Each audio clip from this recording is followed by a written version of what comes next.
リルの分も食べちゃった。プリルンかわいそう。Yeah. After episode 1, I don't think you have anything to apologize for, Uta. We opened this week with an almost immediate apology for last week's Aoyama episode, with some insanely good dance saga with that one pigtailed girl. I especially love the mirroring effect they managed to achieve here. The sequence was confirmed to have been done by Natsuo Iwaida, who's still a relatively new animator, but has been doing some great work, especially for this franchise since Tropical Rouge. Her bread and butter seem to be idol dances or something close to it like with Iono. Thus, I wouldn't be surprised if we see her credit in a couple of weeks from now. But yeah, after a little workout, this girl named Kokoro headed home where she had her interests on quite literal display. But you still got ways to go before you reach Utena's level. Jokes aside, I did like the visual storytelling here, where we got a good idea of Kokoro's family life, with her clearly being close to her mother, who practically screams single mom, whilst living with the grandparents, and a father who, well, again, single mother for likely very unfortunate reasons. Yeah, good, kind of sad stuff.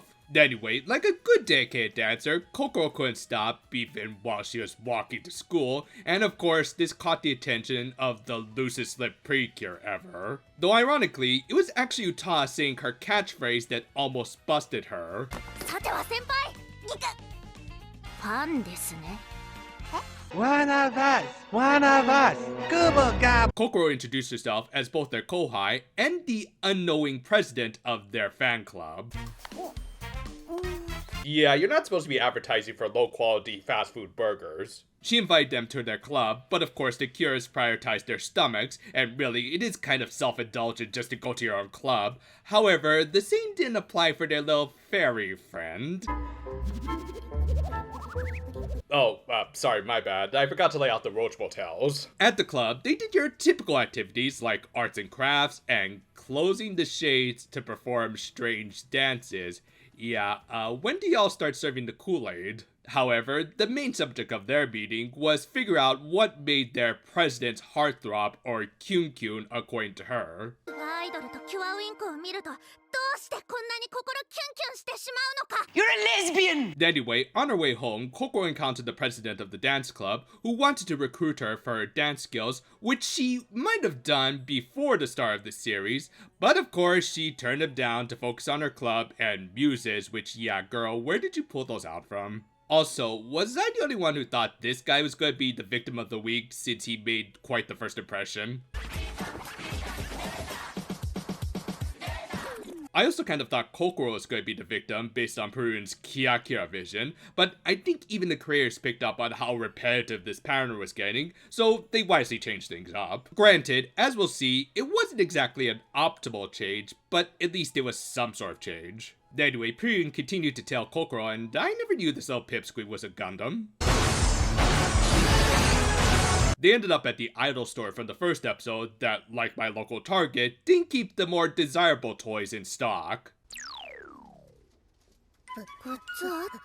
Yeah, and that only goes for way too much. And like her partner, the fairy mascot couldn't keep her mouth shut. And while Purien could have gotten away with one Puri, she just had to keep going. Yeah, forget the fro, I think the queen just needs to shave this little furball bald. Still, this was kind of what Purien wanted, as she had grown to admire Kokoro. Thus the two became quick friends, and as a sign of goodwill, she arranged it so that she could meet with the idols that she co-starred with in that blatant product placement. Yeah, thankfully, there was some sort of point to that episode at least. Of course, Yuta and Nana agreed to this meeting that was promised without their consent, but let's not dwell on that. With that, they all met at the park, and again, I do like the idea that the Cures of this season are far more actively sociable as a part of their gimmick, even when they probably should be a little more selective of their fans. But yeah, Kokoro shared what her feelings towards the Cures were, even while she was watching them just on YouTube. なんだか一目惚れみたいな気持ちなのかも。I just want to point out, I wrote that lesbian joke in while I was watching this episode. Really didn't think they were going to be this blatant. I mean, I think Kokoro tried to reel it back by saying that she really liked their dancing, but come on girl, the G's out of the bottle, so just admit it. But yeah, Uta ended up inviting her to dance with them one day, which yeah, is a little on the nose, but at least they also did some visual storytelling with Kokoro's unsigned autograph sheets to signify that she forgot about them, and more likely didn't need them anymore after seemingly getting really close to her idols, and understanding the real meaning about them making her heart go kyun kyun. あれみたいになりたいから同じステージに立ちたいからなんだって Thus, of course, she asked Precure if they were accepting new members, and she said that they could hold a little audition for her. オーディションよろしくお願いします合格プリー Ah yes, the Johnny Kitagawa method of scouting idols. That's not shady at all. But yeah, of course, Precure still had one transformation trinket left because we could never have a true dual core team anymore. Though, I did like the little touch of her imagining herself in Cure Idol's outfit to highlight both that she hadn't come up with or even really desired her own unique design, as well as which of these two was her real Oshi. Again, good subtle bits of storytelling. It kind of nicely balanced out the more overt stuff like Kai just showing up and using some random gardener as his victim of the week. Yeah, considering this episode was more meant to focus on Kokoro's storyline, it's not a big deal that the villains and their victim were de-emphasized, and who knows, maybe Rutalis will be the victim in the next episode. With that, the Idol Precure and their new trainee made their way to the Monster of the Week, though the latter didn't exactly know what she was getting into. アイドルが戦ってるアイドルプリキュアはただのアイドルじゃないプリ Yeah, come on, did you think this show about cute girls in frilly clothes was just gonna be all about the glitz, glamour, and dancing? And oh, that's exactly what you thought, isn't it? Yeah, more on that in just a sec, but Uta and Nana arrived on the scene, and even though Kokoro was in full view, they decided to just screw it and transform in front of her. This led to an okay fight. I mean, I'm not expecting a Sakuga fest after the first few Proving Ground episodes, and at least this was way better than the Aoyama one from last week. More importantly, it at least got across the fact that the idol thing was only the first part of this group's name, while the latter half refers to superheroines who are meant to selflessly fight evil rather than just providing simple fan service to the masses, much to the shock of Kokoro, as she watched Uta vaporize another one of her less fortunate fans. プリキュアアイドルスマイリング Oh, I've wasted my life.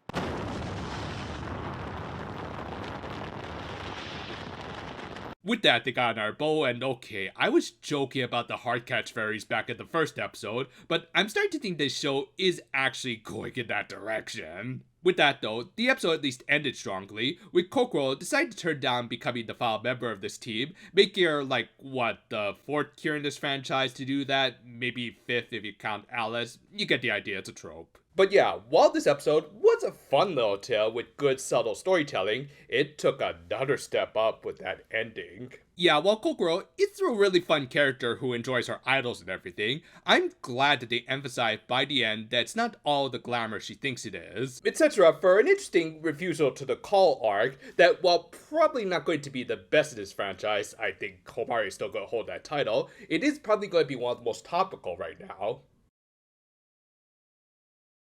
As has been the case for much of the season, this ending almost feels like a firm reminder of what the core of this franchise is supposed to be. Yeah, beyond all the toys and makeup, things will and should go back to that saying that it all started with, girls want to go on Rampage too. For me, I always interpreted that as them wanting to be seen as just as big as superheroes as those from other media like Tokusatsu. Ones that can be taken as serious defenders of justice and idealism, which, due to the burden of gimmicks like being the first this and that, and of course the pre-holic, this franchise has kind of drifted away from that core value. Thus, ironically, with the season that seemed like it was going to be one of the more gimmicky ones, I mean, that's kind of what I thought first, we got a moment like this, with Coco realizing that the idol thing was only part of the job, and the other half was going to be a little harder, to the point that she's going to need a couple of weeks to find the resolve to join them. Now, of course, you could also interpret her refusal to the call as being like her realizing that the idol industry isn't all that easy, which it certainly isn't,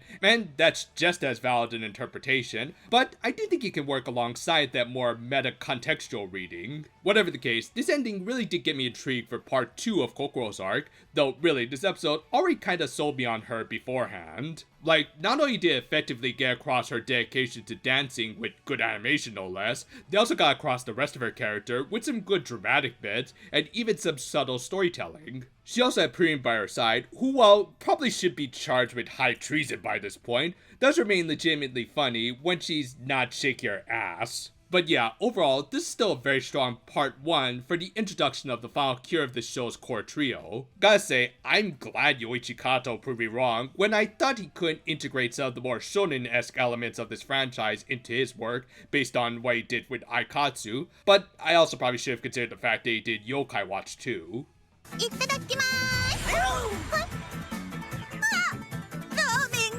Thank you for watching, and I just want to show you what you see is what you get on this channel. Just a bunch of reviews where I talk over stuff to avoid DMCAs, whilst making some occasional stupid jokes here and there. Look forward to Red Ranger Isekai tomorrow, and until then though, farewell for now my friends, and take it easy Shoma, those aren't human presses.